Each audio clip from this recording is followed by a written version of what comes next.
Sunny. Okay, ready? Okay, what do caterpillars say? Do they say beans or do they say milkweed? Milkweed, I think. Okay, say milkweed. Ready? Camera. Okay, say banana and milkweed. Ready? 1, 2. Oh, I got you, man. Thank you. You ready to go? Yes. Okay. Gathered here in the mystery of the hour, gathered here in one strong body, gathered here in the struggle and the power, spirits draw near, gathered here in the mystery of the hour, gathered here in one strong body, gathered here in the struggle and the power, spirits draw near. Last time. Gathered here in the mystery of the hour, gathered here in one strong body, gathered here in the struggle and the power, spirits draw near.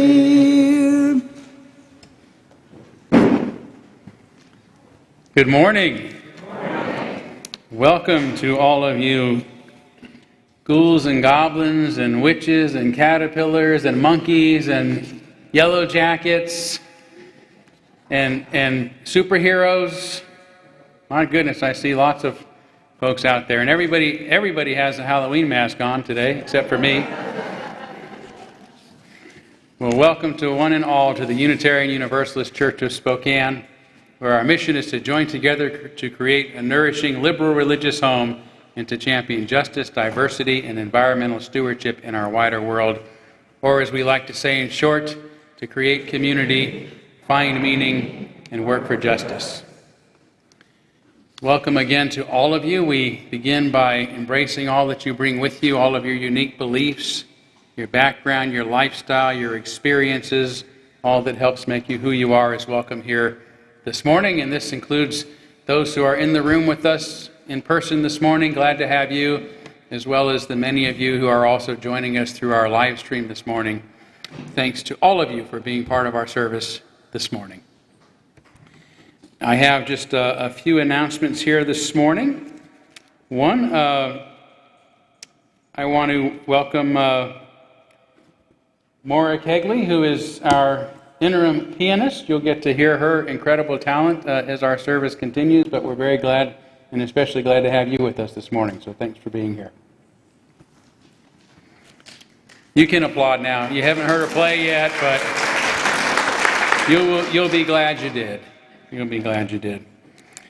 Yes, and also want to put in a plug for next week's service. I will not be in next week, but Pat McCormick is going to be here, founder of 350 Spokane, which is an local environmental organization. He's going to be here talking about how faith organizations can address the climate crisis we're in, as well as about the International Panel on Climate Change. So Pat has a lot of knowledge. He's been doing this for a number of years now, and I would encourage you to take advantage of the opportunity to hear what he has to say. We'll actually be kind of coincidentally having a variety of environmentally themed services coming up next month. And our special collection later that month will be for supporting a lot of the environmental organizations in our own community. So looking forward to discussing this issue with you, focusing on this issue in the coming weeks. Finally, before we do greet one another, we are still promoting our many volunteer opportunities, and today we have a wonderful person here to promote the opportunity to become a worship leader, and that is the chair of our worship team himself and our worship leader today, Gordon Diddens.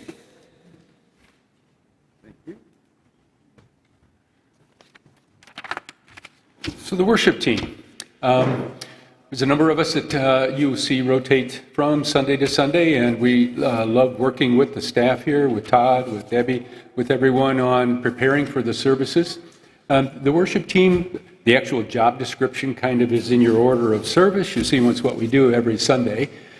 The opportunities that we have with the worship team are for you to really participate in a way that, in a way that, for me, it enriches me every time that I prepare for leading on a Sunday. One of the things that I always try to do is to find things that complement or even contradict what Todd's talking about.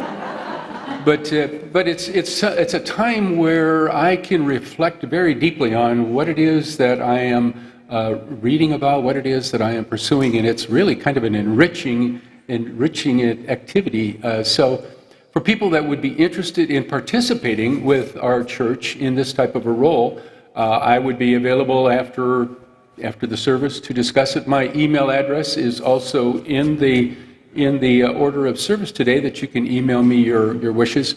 I'm going to talk with the church about trying to do a training session. I think it's time for all of our lay leaders or worship leaders to have a refresher course, but also to bring new people into the fold as well. And I'll see if I can set up something later on in the month of November or early December for that. So if you would be interested in participating with our church in this type of a role, please let me know. Thank you.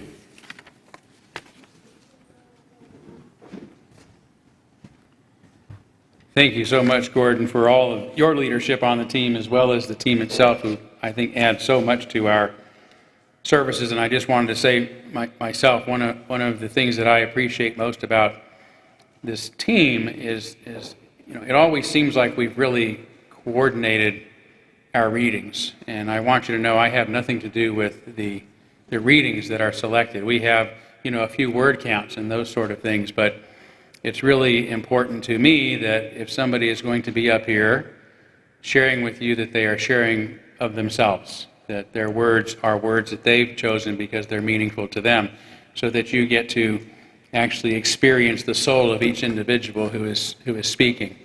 And so this is another thing that I think is important to understand about our worship leaders, that when they are here, they are really sharing from their hearts and from their souls. And yet somehow it always seems to coordinate just right, even if they are contradicting me. So let's take a few moments now to greet one another. There's lots of folks here today you look forward to seeing, I'm sure, but also some folks you might not know, so say hi to them as well. If you are joining us for the first time, please don't be too shy. We're very glad you're here. And if you're streaming from home, don't feel shy about shooting us a text or an email or something like that. Great to have you.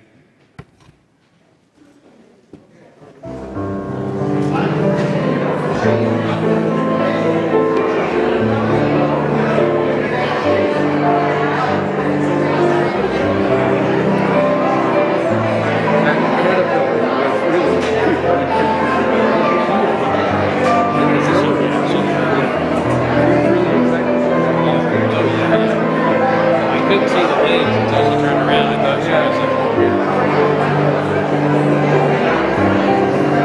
sweet, sweet. Yeah. The turnout is good. And I just have to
All right, there'll be more opportunity to visit with one another during our social hour following our service. Please stay for that, but let's move forward now by lighting our chalice, the symbol of our faith, the symbol of our unity and our solidarity, of our openness and our inclusion, of our community and our individual uniqueness. May this small flame be our offering of warmth to those who are cold and alone, and a light to those in darkness. May it be a flame that ignites justice in our world and a beacon of hope to those in need, and may it reflect at least a spark of truth wherever truth has been lost, and cast a healthy shadow of doubt wherever it's been found.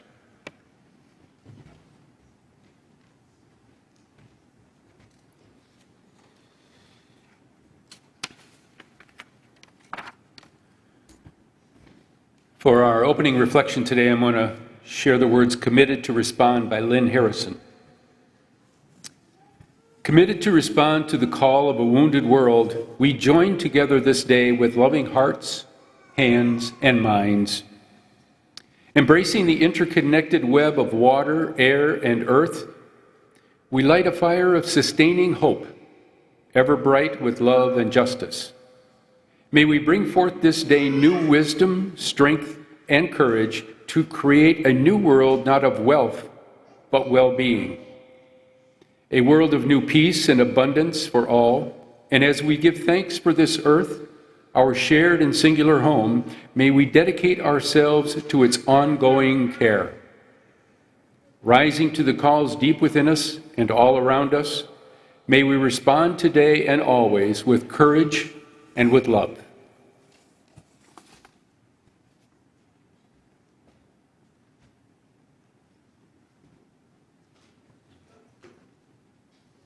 Well, it's back to Halloween. I'm going to teach you a little song this morning that my dad taught me. I don't know where it came from, but I've always really loved it. Probably learned it when I was about 5. So I'm going to sing it to you and then sing it with me twice, please. Jack-o'-lantern, jack-o'-lantern, you are such a funny sight as you sit there in the window looking out at the night. You were once a yellow pumpkin growing on a sturdy vine. Now you are a jack-o'-lantern, see your candlelight shine with me. Jack-o'-lantern, jack-o'-lantern, you are such a funny sight as you sit there in the window looking out at the night. You were once a yellow pumpkin growing on a sturdy vine.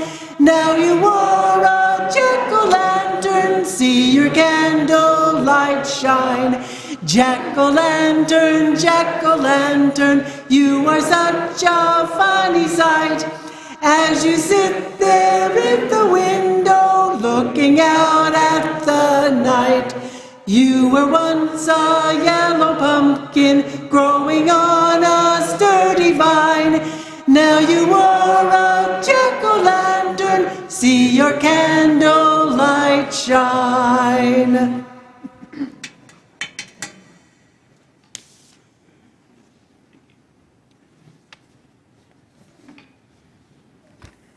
Thank you so much, Deb. We are now going to let another kind of light shine, our candles of care, for those who are most on our hearts and minds this morning. I did not receive any specific requests this week, but I know that there are a lot of folks, a lot of concerns on our minds these days, so let's take a moment of silence on behalf of those, and as usual, you're welcome to name them aloud if you prefer.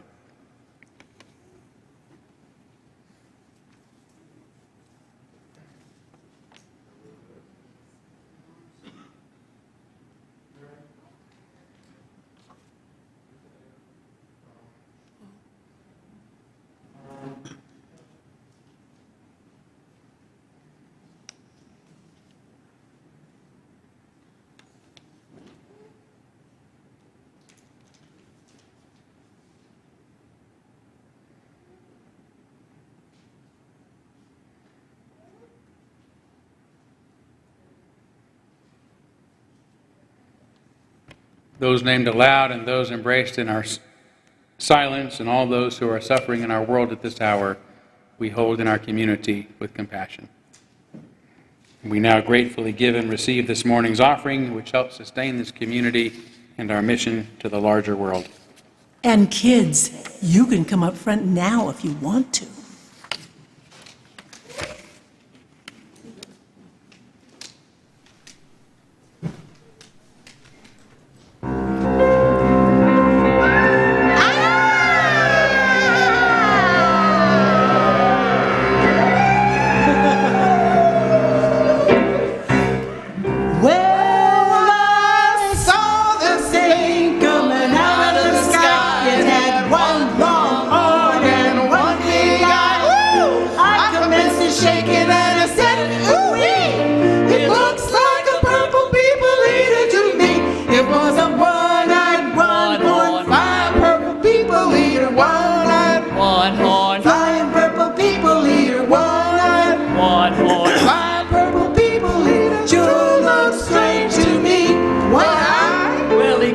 To earth, and he lit in a tree. He said, Mr. Purple People Eater, don't eat me. And he say in a voice so gruff, I won't eat you because you're so tough.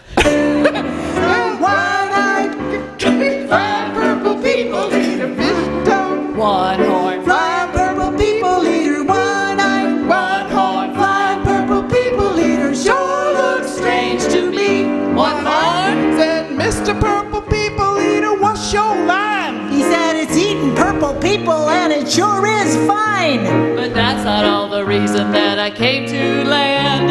I wanna get a job in a rock and roll band. Well, bless my soul, Rock and roll, flying purple people eater, pigeon toed, undergrowth, flying purple people eater. We wear short shorts, splendid little people eater. What a sight to see. one horn, And then he swung from the tree and he fell on the ground. He started to rock, really rocking around.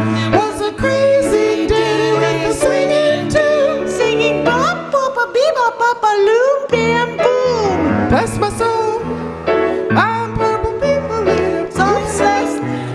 What do you know?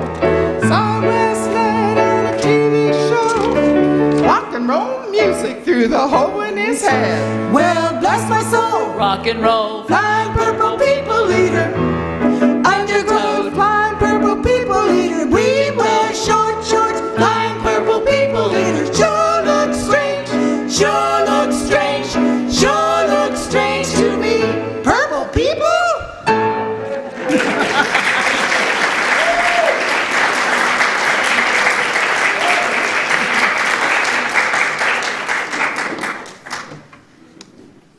All right, we're also going to have a story for all ages, but you guys want to crunch in here? Do you want to scoot over here where you can? You don't have to. You can stay there if you want, prefer. You're coming up here? All right, here's my puppet today. This is our puppet guest. This is the monkey. I pull his tail and he talks, okay? Say hello. Hello, How are you? how are you? Happy Halloween. Happy Halloween. Very good. You know who that belonged to? It's your grandpa's. That's your grandpa's. You want to take that with you? Yeah. Okay, because I blew my nose on it. Is that okay? Just trick it. Okay. So how many of you are going trick-or-treating today? Everybody? Yeah? Good. All right. So do we have a ninja over here? Yeah? What are you guys going to dress up as tonight? Darth Vader? I should have guessed. How about you? A hippie? Oh, nice. Good. What? Oh, I still didn't hear it. A weird monster thing. Good. A knight? All right, good. And we've got a superhero, Batwoman. We've got a caterpillar turning into a butterfly and a monkey with a snotty scarf. Okay, I've got a trick-or-treater down here too, so I'm going to introduce him, okay? Oh, and there's the yellow jacket over there.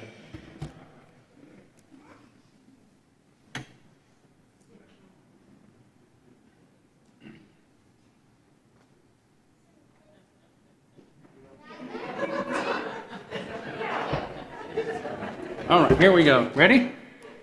Now, I'm not sure who is with us today because he has a costume on. Who have we here?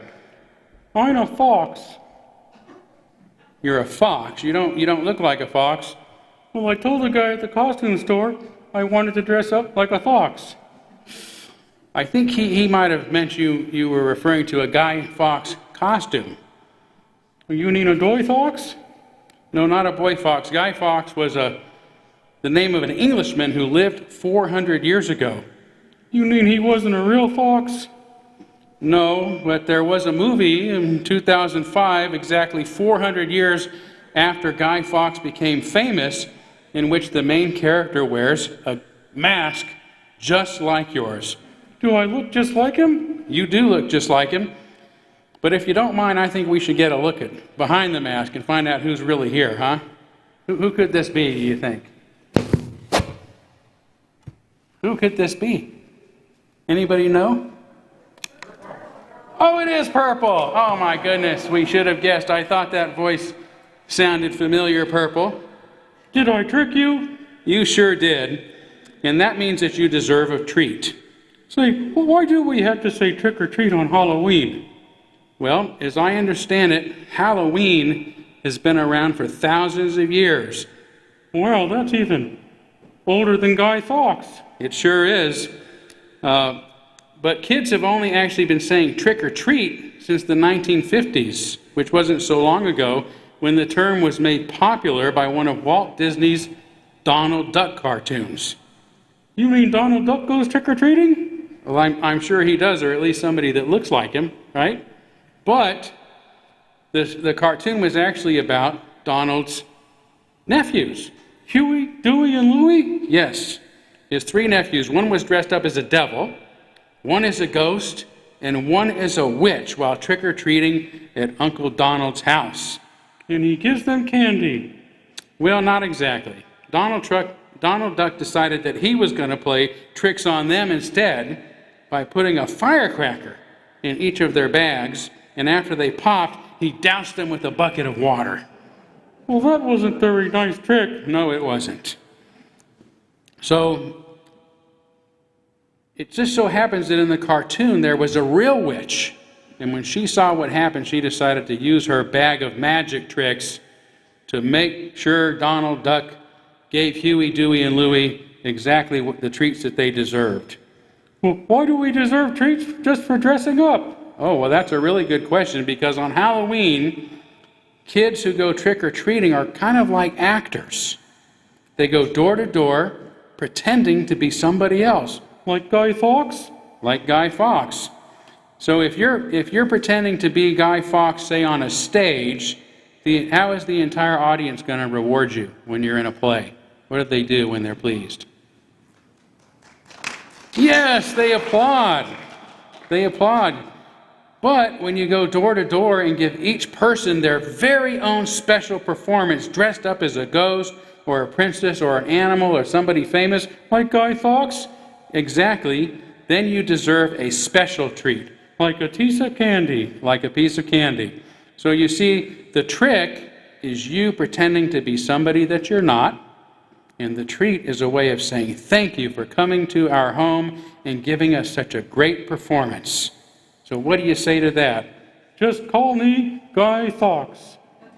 All right, happy Halloween, Guy Fawkes. Here's your candy, here's your treat, and we've got a treat for you guys too, okay? So everybody gets to pick a treat. Make sure it's okay with your mommy and daddy or whoever brought you to. It's really hard to choose, isn't it?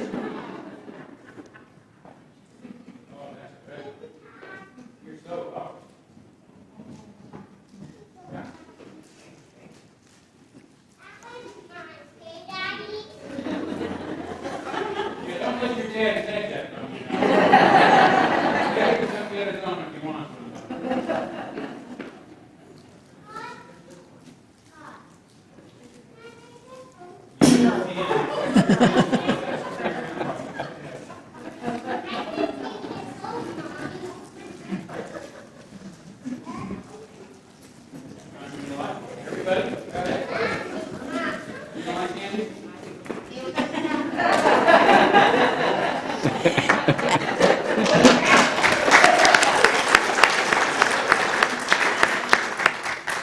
And now we're going to sing the kids out with the jack-o'-lantern song so they can go to their Halloween party. Here we go. Jack-o'-lantern, you are such a funny sight. As you sit there in the window looking out at the night. You were once a yellow pumpkin growing on a sturdy vine. Now you are a jack-o'-lantern, see your candlelight shine. Oh, I learned that fast. Okay. Now it's time to move into a time of meditation. So I invite you to adjust your position so you're comfortable. Close your eyes if you wish. Relax with a slow, deep breath and reflect on these words. As we celebrate the abundance of our lives together, we harvest bushels of strength for one another and offer our crop with the hands of compassion and generosity. In the authentic and gentle manner of our connections, we cultivate a simple sweetness to brighten our spirits. Be grateful for the ways we nourish and uplift each other, for it is the sharing of this hallowed time together that sustains us.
Get rid of the Guy Fawkes mask here.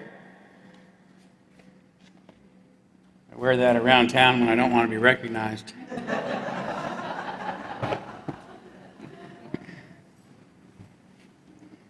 I want to go someplace where nobody knows me or where they will pretend not to know me. I go to Walmart.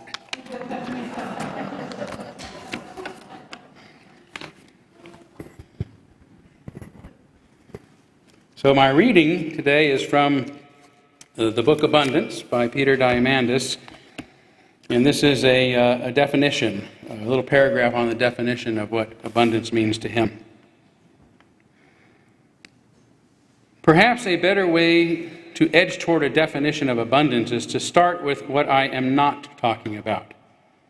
I am not talking about Trump Towers, Mercedes-Benz, and Gucci. Abundance is not about providing everyone on this planet with a life of luxury. Rather, it's about providing all with a life of possibility. To be able to live such a life requires having the basics covered and then some. It also means stanching some fairly ridiculous bleeding, feeding the hungry, providing access to clean water, ending indoor air pollution, and wiping out malaria, 4 entirely preventable conditions that kill, respectively, 7, 3, 3, and 2 people per minute worldwide, is a must. But ultimately, abundance is about creating a world of possibility, a world where everyone's days are spent dreaming and doing, not scrapping and scraping.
Thank you so much, Maura. That was just a beautiful piece, masterfully played.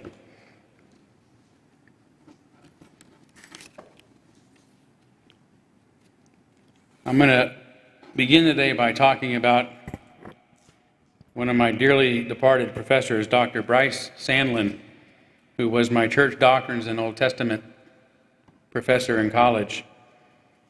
And he had the very stern demeanor of one of what you might expect from a professor who teaches those subjects.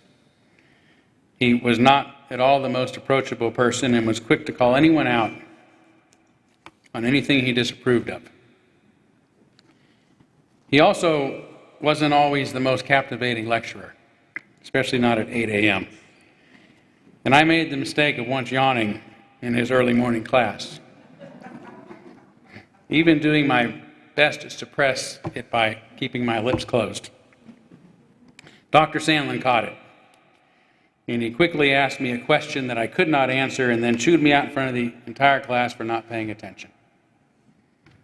That was the last time I ever yawned in his class, even with my mouth shut. As harsh and as intimidating as he could be, his students, including me, had great respect and affection for Dr. Sandlin. We loved him, and he loved us. And I stayed in touch with him for many years after he retired and I had graduated. He always looked forward to my calls and remains among the few positive father figures in my life. With this as background, there was a period following one summer break that Dr. Sandlin returned a changed man after having attended a Christian retreat. He'd become warm, friendly, tolerant of his annoying students. Explaining the transformative retreat helped him realize that his fear of others had developed his harsh demeanor to protect himself from being hurt or disappointed.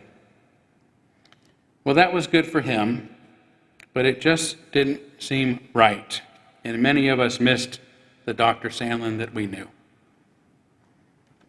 Nobody had ever heard of trigger warnings in those days, and we weren't treated like clients paying for a degree. We were paying for classes, and that was it. Graduating was up to us. It was our responsibility, not the universities, and certainly not any of our professors. So all of our professors were free to make us feel as uncomfortable as possible in class, and they did. Especially Dr. Sandlin. And as mostly rambunctious young men, back in those days in the Bible department, we wanted and we needed a little Old Testament wrath now and then to help keep us in line. You can imagine how relieved I was then when during one of new Dr. Sandlin's classes, a particularly annoying student began droning on and on and on regarding something that he felt enlightened about. He was one of those know-it-all types who acted as if he had everything figured out and he wanted to grace the rest of us with his perennial wisdom. It was painful to watch new Dr. Sandlin, patient Dr. Sandlin, warm and fuzzy good Christian Dr. Sandlin, tolerate the takeover of his class. But after we had all had about as much as we could stand, he finally stretched out his hand, palm up, and looking just like a mighty Hebrew prophet, spoke one word. Enough! And the student abruptly stopped, and the entire class fell silent, and many of us felt greatly relieved to see our beloved professor return to us. You see, Dr. Sandlin hadn't merely had enough of this student's blathering, but enough of his own fake, warm, fuzzy, approachable persona. For better or for worse, it just wasn't him. Whatever had made him who he was in life had made him who he was in life. And this too was going to have to be enough. And like many of his students, except perhaps a couple of know-it-alls, he had also had quite enough of being Mr. Nice Guy. And I begin with this story because I want to contrast that feeling of having enough with the idea of abundance, to contrast it. Abundance means having more than we need, but it is not the same as consuming more than we need. It doesn't mean wasting resources or using far more than we have to. What it does mean is not having to worry about meeting our basic needs because there is plenty of what is necessary. There's an abundance.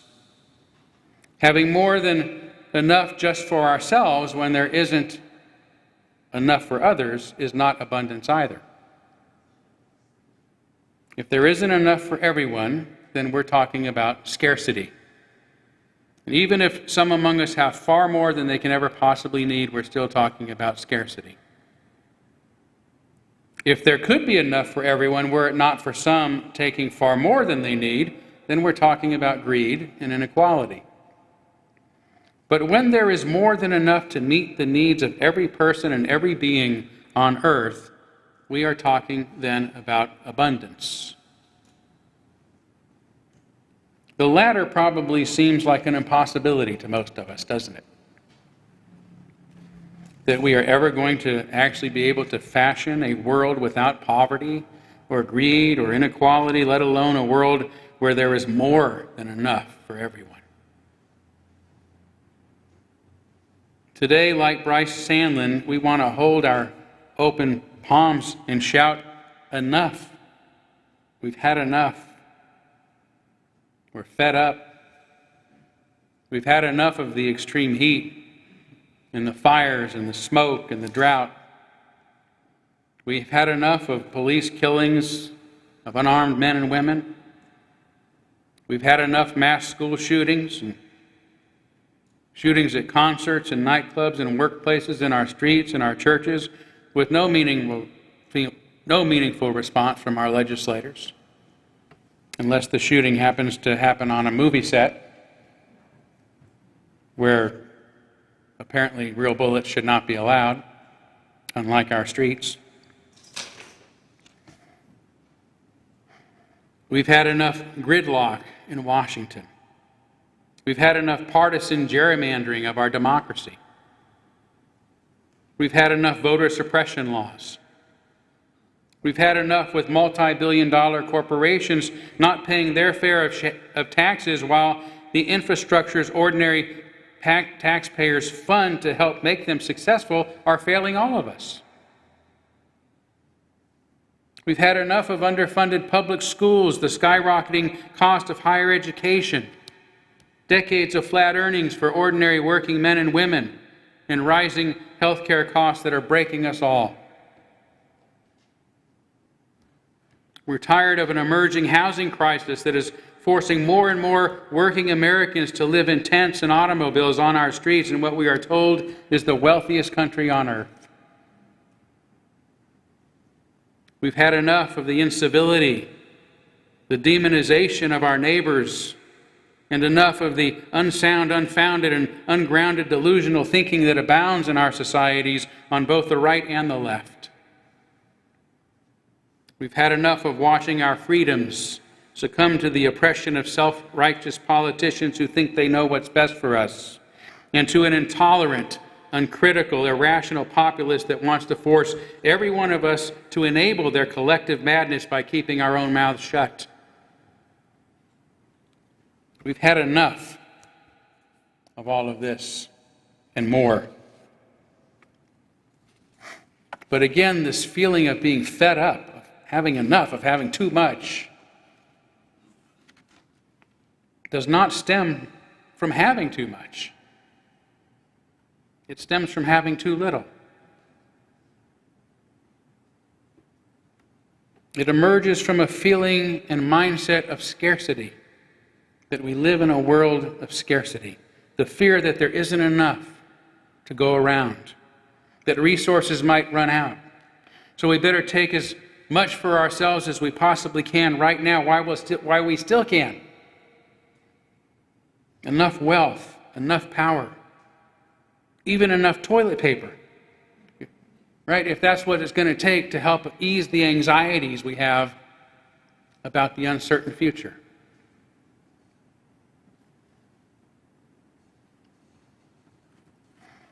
It's not that we're heartless. It's not that we're greedy.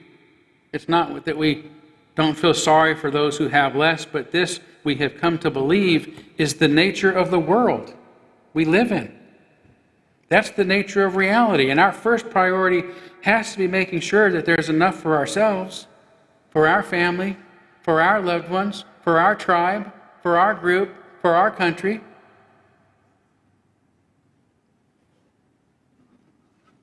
Because the sad truth is even Jesus himself admitted the poor will always be with us.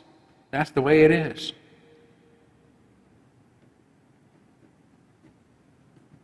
So who can blame us for competing in a world of scarcity so that we don't end up living among the inevitably poor?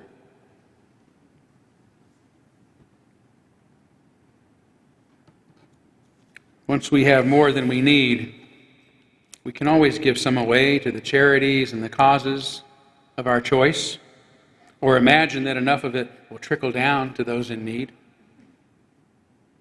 But first things first, making sure our needs are met and that our futures are secure in this dog-eat-dog world. So all of these injustices, these inequalities and cruelties in our world, the things we are fed up with, the things we've had quite enough of, are not really the result of indifference toward one another.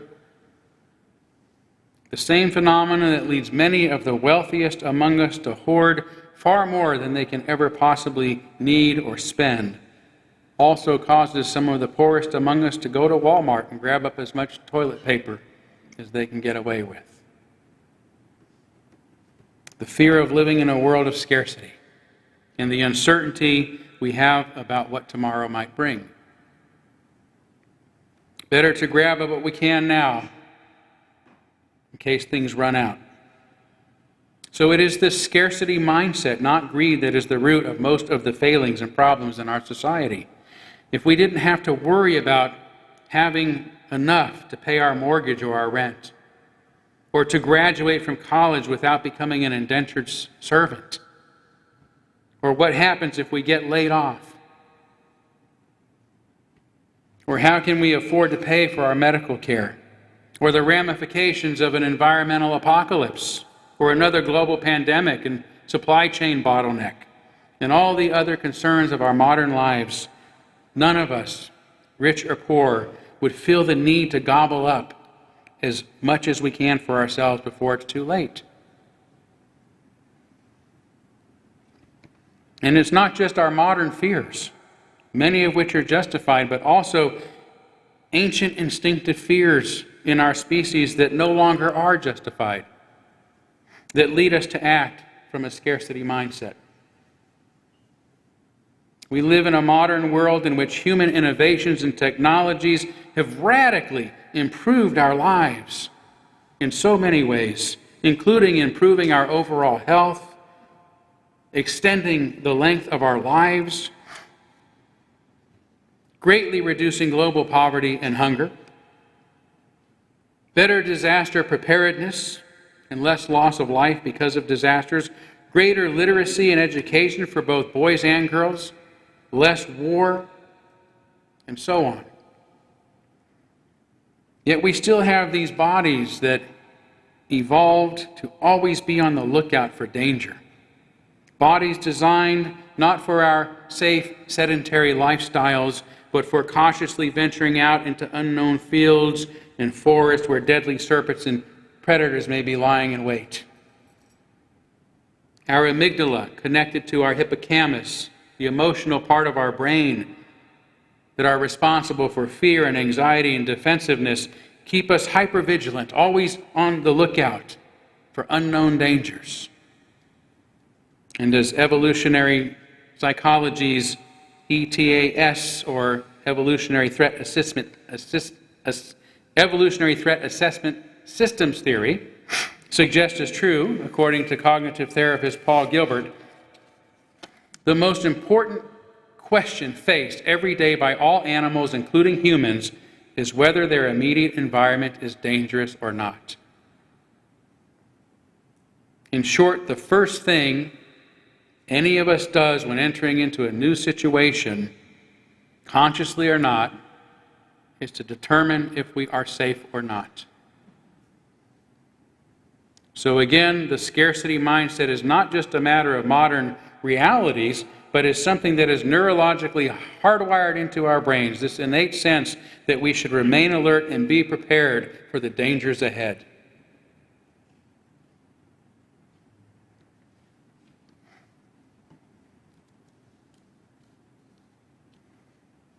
But modern concerns aside, legitimate and many as they may be, if we can pry our eyes open just a little wider than our instincts and our biology usually allows, we might begin to see the true nature of the world. The true nature of the world is abundance. not scarcity. I wish Jesus had never said the poor will always be with us. In fact, I doubt if he ever did.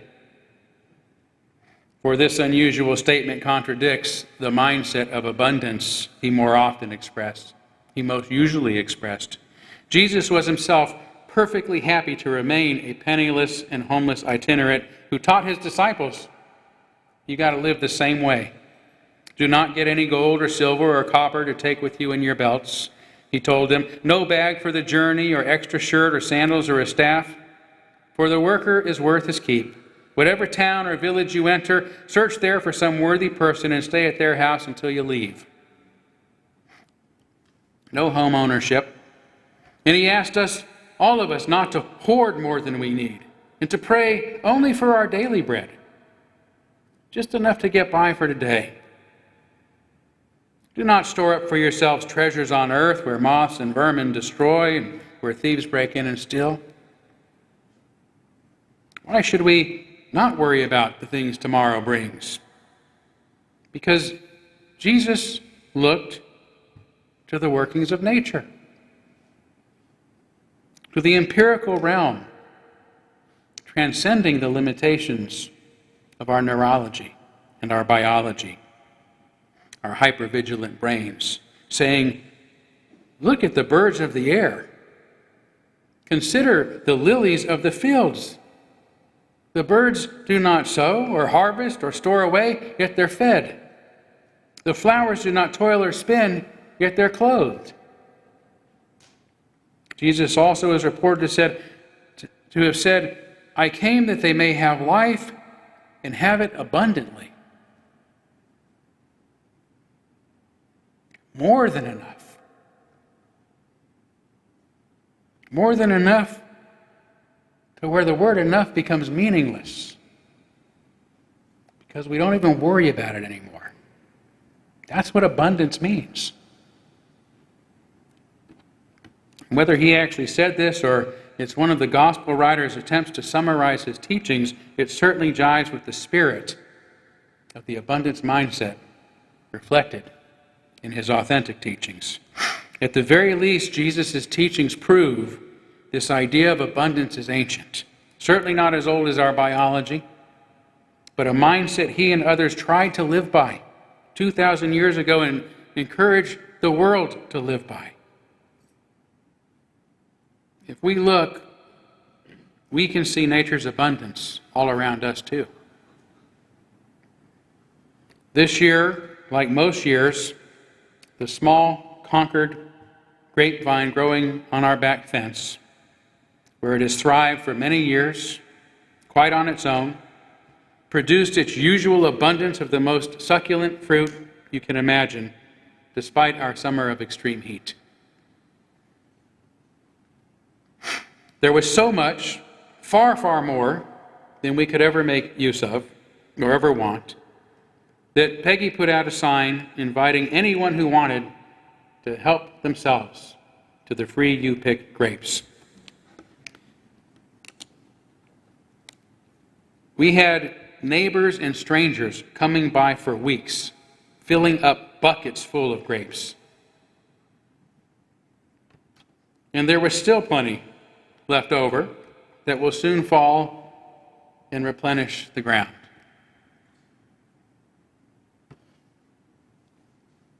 That's just one grapevine growing along about 25 feet of fence line, satisfying the desires of an entire neighborhood. That's the miracle of sharing what we have: a few fish, a couple of loaves, a grapevine, and having enough for everybody. That's how nature works. Ours is a world of redundancies, to say the least, to put it mildly. Redundancies, a world that naturally makes far more than it can ever use, than is meant to recycle what it doesn't. The human male produces around 100 million sperm cells per ejaculation, even though only one will be used to fertilize, but one of an adult female is approximately 350,000 eggs. Do you know anybody who's ever had 350,000 children or close to it?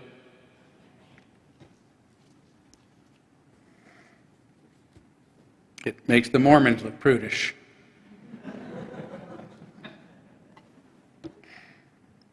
Humans, like grapevines, and all the other creatures of the earth, produce an abundance, more than can ever possibly be used of the stuff of life.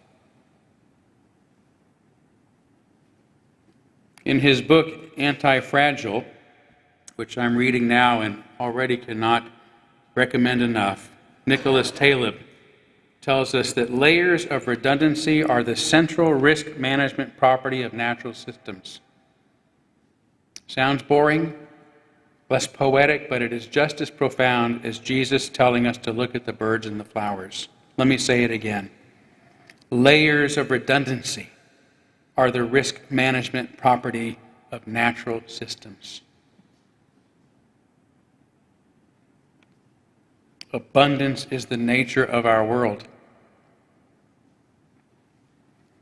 Taylor points out that even our own bodies have a few built-in redundancies, like an extra kidney and extra capacity in many, like our lungs and our neural systems and our arterial apparatus.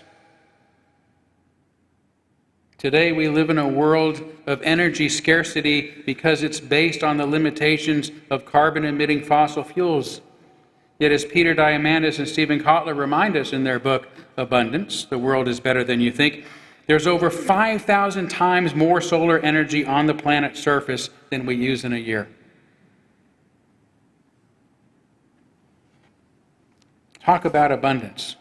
More free green energy than we can ever possibly use. So much that we shouldn't even have to think about it, let alone worry about hoarding any of it for a rainy day. Likewise, when we look at the unprecedented and disastrous impacts of global warming on places like California, including extreme drought and fires, we think scarcity. There's no longer enough water there. Where are they going to get enough to drink, let alone to feed a gallon to every one of the billions of almonds they produce every year? Are they going to try to take it from us? If so, we better start hoarding it. We better start protecting it. But the abundance mindset says, wait a minute, what are you talking about? California is backed up right against an entire ocean where there's more water to meet the needs of the entire nation.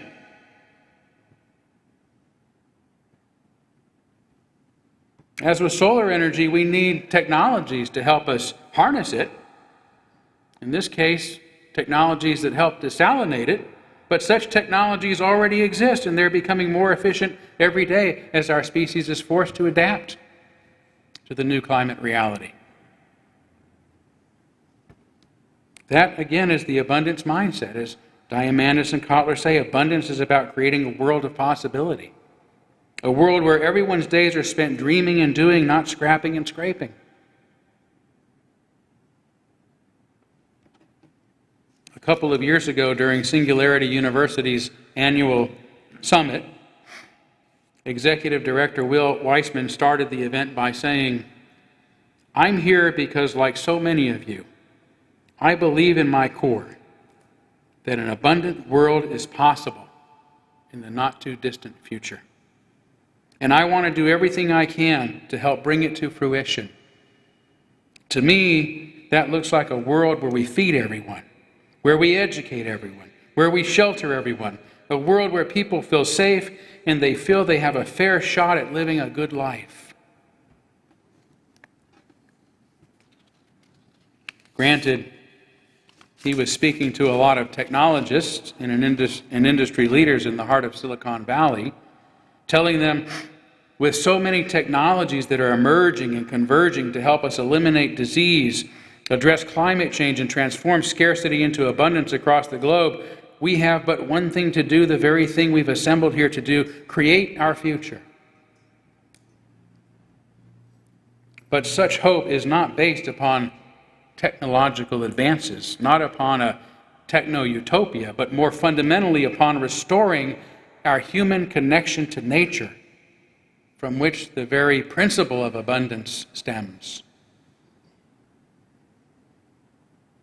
You understand that we have disconnected ourselves from nature and failed to understand that we are inextricably connected and depend on each other's wellness to thrive as a whole, Weissman said. So everyone must do well if everyone is ultimately going to do great. You see, in a world of abundance, the notions of rich and poor become meaningless.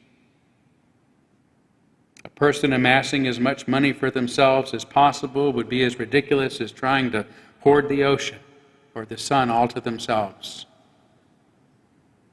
when they are right there like sunlight and seeds and free you-pick grapes awaiting us all.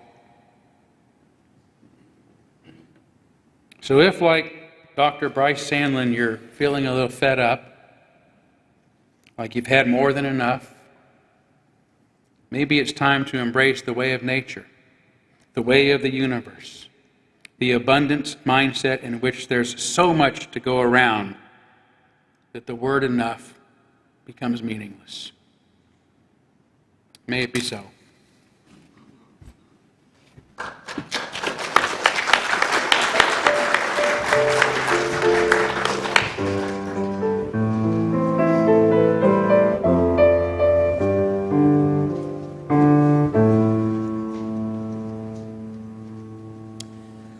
Well, we're going to sing a song that I think most of you know, but we haven't sung it here before. I Can See Clearly. Please rise as you're willing and able to sing this closing tune with us.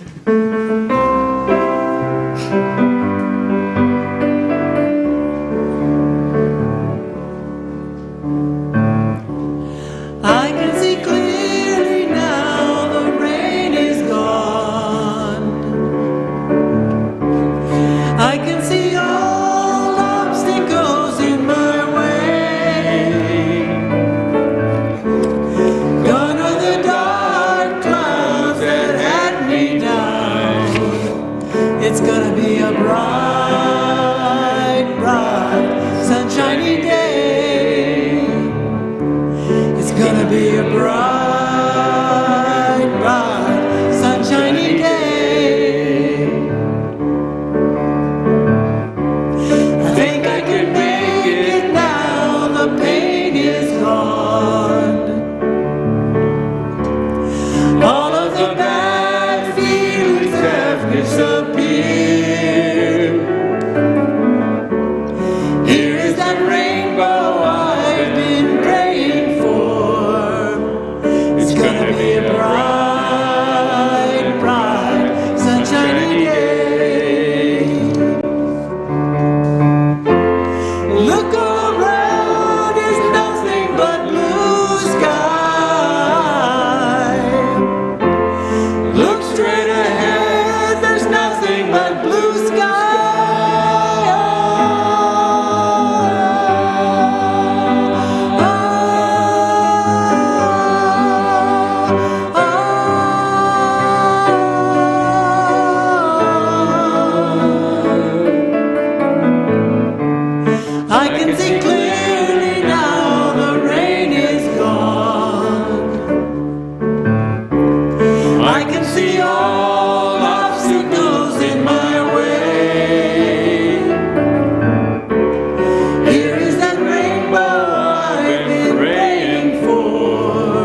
shiny day.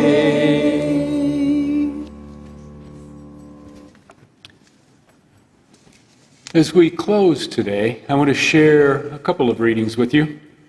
The first is from Francis Drake, prior to him being knighted and becoming Sir Francis Drake in 1577, when he ventured to the New World based on the Queen's request. He penned these words: "Disturb us, Lord, when we are too pleased with ourselves, when our dreams have come true because we dreamed too little, when we arrived safely because we sailed too close to the shore. Disturb us, Lord, when, with the abundance of things we possess, we have lost our thirst for the water of life. Having fallen in love with life, we have ceased to dream of eternity, and in our efforts to build a new earth, we have allowed our vision of the new heaven to dim." And lastly, the words by Amaret Callaway of the Spirit of Love. "Spirit of life and love, thank you for the gifts of life and love. Help us to embrace fully the sweet and the bitter moments of our days. Help us to treasure the times of abundance and to find meaning in the times of emptiness. Help us in our abundance to reach out to those who hunger, and help us in our times of hunger to admit our neediness and to accept the caring hand of our neighbor. Amen. Blessed be. Salam alaikum and shalom." Shalom Haverim, Shalom Haverim, Shalom, Shalom, Shalom Haverim, Shalom Haverim, Shalom, Shalom.